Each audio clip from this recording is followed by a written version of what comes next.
Hello friends, నా పేరు sticker మీరు చూస్తున్నారు technical sticker YouTube channel. So friends, ఇవాల్టి వీడియోలో మీకు మీ మొబైల్ ఉన్న పాపప్ యాడ్స్ని, అంటే మీరు గూగుల్లో టైప్ చేస్తున్నా, సెర్చ్ చేస్తున్నా, లేకపోతే ఏమన్నా మీరు బ్రౌజర్లో ఏమైనా చూస్తున్నప్పుడు కూడా, లేకపోతే ఏమన్నా గేమ్స్ ఆడుతున్నప్పుడు కూడా మీకు కొన్ని పాపప్ యాడ్స్ అని వస్తుందన్నమాట. కొన్ని పాపప్ యాడ్స్ మీకు ఇరిటేషన్ చూపిస్తుంటుంది. సో దాన్ని డిజేబుల్ చేయడం, లేకపోతే దాన్ని ఆఫ్ చేయడం చాలా తెలియదు అనమాట. సో ఫ్రెండ్స్, ఇవాల్టి వీడియోలో మీకు ఆ పాపప్ యాడ్స్ని ఎలా ఆఫ్ చేయాలి, కంప్లీట్గా ఎలా డిజేబుల్ చేయాలో ఇవాల్టి వీడియోలో తెలుసుకుందాం. So let's get to the topic. So friends, ముందుగా మీరు ఏం చేస్తారంటే మీ క్రోమ్కి వెళ్ళిపోండి. సో సింపుల్గా మీరు ఏం చేస్తారంటే క్రోమ్కి వెళ్ళే వెంటనే మీరు ఇక్కడ మీరు ఏం చేస్తారంటే సింపుల్గా డిఎన్ఎస్ యాడ్ గార్డ్ ఇది క్లిక్ చేసుకోండి. సో ఫ్రెండ్స్, ఆండ్రాయిడ్ మొబైల్కి ఇదే సెట్టింగ్ ఉంటుంది అండ్ ఐఫోన్ కూడా ఇదే సెట్టింగ్ ఉంటుంది. కన్ఫ్యూజ్ అవ్వకండి. నేను ప్రెజెంట్ ఐఫోన్ చెప్తున్నా అని చెప్పి కన్ఫ్యూజ్ అవ్వకండి. సో ఐఫోన్ అండ్ ఆండ్రాయిడ్ కూడా ఇదే సెట్టింగ్ ఉంటుందన్నమాట. సింపుల్ మీరు ఏం చేస్తారంటే సర్చ్కి వెళ్ళిపోయి డిఎన్ఎస్ యాడ్ కానీ క్లిక్ చేసుకోండి. సో ఫ్రెండ్స్, ఇది కొంచెం జెన్యూన్ వెబ్సైట్ అనమాట. ఈ యాప్ని మీరు ఇన్స్టాల్ చేసుకొని మీ మొబైల్లో ఇన్స్టాల్ చేసుకోవాలన్నమాట. సింపుల్గా మీరు ఏం చేస్తారంటే ఈ యాప్ వెబ్సైట్ని ఓపెన్ చేసుకోండి. సో గైస్, చూసుకోండి, ఇక్కడ మీరు మీ వెబ్సైట్ ఓపెన్ చేసినట్టు మాకు చూడండి, ఆప్షన్ 1 ఇన్స్టాల్ యాడ్ కార్ అని చెప్తుంది, రికమెండెడ్ అని చెప్పి. కానీ ప్రాబ్లం ఏంటంటే ఇది ఆటోమేటిక్గా మనకి డిఫాల్ట్గా ఇన్స్టాల్ అవుతుంది. సో నేనేం చెప్తున్నానంటే ఇది ఆప్షన్ 1 కాకుండా మీరు కింద స్క్రోల్ ఏం చేస్తారంటే ఆప్షన్ 2ని క్లిక్ చేసుకోండి, configure add card DNS manually. అంటే మీకు నచ్చిన మాన్యువల్గా మీరు ఇన్స్టాల్ చేసుకోవచ్చు. సో ఈ చిన్న యారోని క్లిక్ చేసుకోండి, లెఫ్ట్ సైడ్లో ఉన్నది. సో మీది ఆండ్రాయిడ్ మొబైల్ అయితే మీరు ఆండ్రాయిడ్ మొబైల్ క్లిక్ చేసుకోండి, ఐఓఎస్ అయితే ఐఓఎస్ క్లిక్ చేసుకోండి, విండోస్ క్లిక్ చేసుకోండి, మ్యాక్ అయితే మ్యాక్ క్లిక్ చేసుకోండి. సో ప్రెజెంట్ అది ఐఓఎస్ కాబట్టి ఏం చేస్తానంటే సింపుల్గా నేను ఐఓఎస్ మీద క్లిక్ చేసుకొని కింద స్క్రోల్ చేసుకుంటాను. సో ఫ్రెండ్స్, ఇక్కడ నాకు డిఫాల్ట్ సర్వర్ అనే ఆప్షన్ ఉంటుంది. సో మీరు అదే క్లిక్ చేసుకోండి.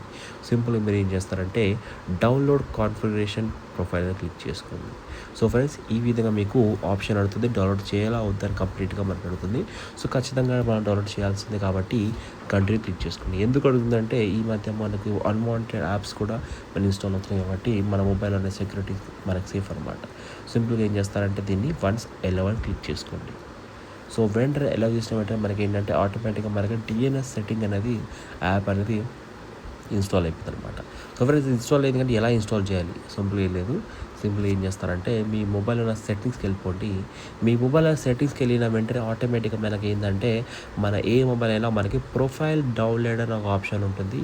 ఆ ప్రొఫైల్ డౌన్లోడ్ మీద క్లిక్ చేసుకోండి. సో ఫ్రెండ్స్, ఇలా క్లిక్ చేసుకున్న వెంటనే చూడండి, ఇక్కడ చూడండి డౌన్లోడెడ్ ప్రొఫైల్, అంటే మీరు డౌన్లోడ్ చేసిన ప్రొఫైల్ ఉంటుంది కదండి యాప్స్ అనేది. ఇక్కడ మీకు ఏంటంటే ఆటోమేటిక్గా మీకు యాడ్ గార్డ్ డిఎన్ఎస్ ఒక ఆప్షన్ దొరుకుతుంది. సో ఈ యాడ్ గార్డ్ డిఎన్ఎస్ మీద క్లిక్ చేసుకోండి. సో మీరు డౌన్లోడ్ చేసింది అనమాట, దాని ఇక్కడ వస్తుంది అనమాట. సింపుల్గా ఏం చేస్తారంటే ఇక్కడ మీరు ఇన్స్టాల్ మీద క్లిక్ చేసుకోండి గాయస్. సో ఇన్స్టాల్ చేసిన వెంటనే ఏమవుతుందంటే యాడ్ కార్డ్ డిఎన్ఎస్ ఇన్స్టాల్ అవుతుంది. సో ప్రెజెంట్ నాకు అక్కర్లేదు. సో మీకు అంటే ఎటువంటి ప్రాబ్లం లేదు నాకు అనమాట. సో మీకోసం అని చెప్తున్నాను నేను. సో ప్రెజెంట్ మీరు ఏం చేస్తారంటే ఇన్స్టాల్ చేసుకున్న తర్వాత యాడ్ కార్డ్ డిఎన్ఎస్ అనేది కంప్లీట్గా ఇన్స్టాల్ అయిపోతుంది. సో మీరు క్లోజ్ చేసుకోండి, బ్యాక్ వెళ్ళిపోండి. సో ఇది ఇన్స్టాల్ అయిపోయింది. సో యాడ్స్ ఎలా బ్లాక్ చేయాలో మీరు తెలుసుకోవాలి కదా. సో బ్యాక్ వెళ్ళిపోయిన తర్వాత ఏం చేస్తారంటే సింపుల్గా మీరు ఏం చేస్తారంటే మీ మొబైల్ ఉన్న సఫారీ యాప్ని టైప్ చేసుకోండి. ఇలా సఫారీ యాప్ని క్లిక్ చేసుకొని వెంటనే చూడండి సఫారీ యాప్స్ ఫస్ట్ ఆప్షన్ దొరుకుతుంది కాబట్టి దాని మీద క్లిక్ చేసుకోండి. సో ఇలా క్లిక్ చేసుకున్న వెంటనే చూడండి మనకి కింద స్క్రోల్ చేస్తే సెర్చ్ కింద స్క్రోల్ చేస్తే జనరల్ ఒక ఆప్షన్ ఉంది. జనరల్ ఆప్షన్ చూడండి, ఇక్కడ మనకి బ్లాక్ పాపప్ యాడ్స్ అనమాట. బ్లాక్ పాపప్స్ అని ఉంటుంది. ఈ బ్లాక్ పాపప్స్ ఏంటంటే మన మొబైల్లో మనం ఏమైనా సెర్చ్ చేస్తున్నప్పుడు, మనం ఏమైనా గేమ్స్ ఆడుతున్నప్పుడు, లేకపోతే మన అన్వాంటెడ్ థింగ్స్ చూస్తున్నప్పుడు ఏమవుతుందంటే మనకి కంప్లీట్గా యాడ్స్ వస్తుంటుంది అనమాట. సో ఈ యాడ్స్ క్లిక్ చేయడం వల్ల ఏమవుతుందంటే మనకి తెలియకుండా మన మొబైల్ కూడా హ్యాక్ అవ్వచ్చు. సో అటువంటి యాడ్స్ని ఎలా బ్లాక్ చేయాలంటే సింపుల్గా ఈ బ్లాక్ పాపప్ యాడ్స్ని ఆన్ చేసుకోండి. సో ఈ ఆన్ చేయడం వల్ల ఏముంటుందంటే మన మొబైల్లో అన్వాంటెడ్ యాప్స్, అంటే మీరు సెర్చ్ చేస్తున్నప్పుడు లేకపోతే మీరు చూస్తున్నప్పుడు కూడా మీరు కంప్లీట్గా దీన్ని ఆన్ చేసుకొని పెట్టుకోవాలన్నమాట. సో ఈ విధంగా ఏంటంటే మన మొబైల్లో పాపప్ యాడ్స్ని డిజేబుల్ చేసుకోవచ్చు. సో ఫ్రెండ్స్, ఈ వీడియో నచ్చితే లైక్ చేసుకోండి, ఛానల్ సబ్స్క్రైబ్ చేయడం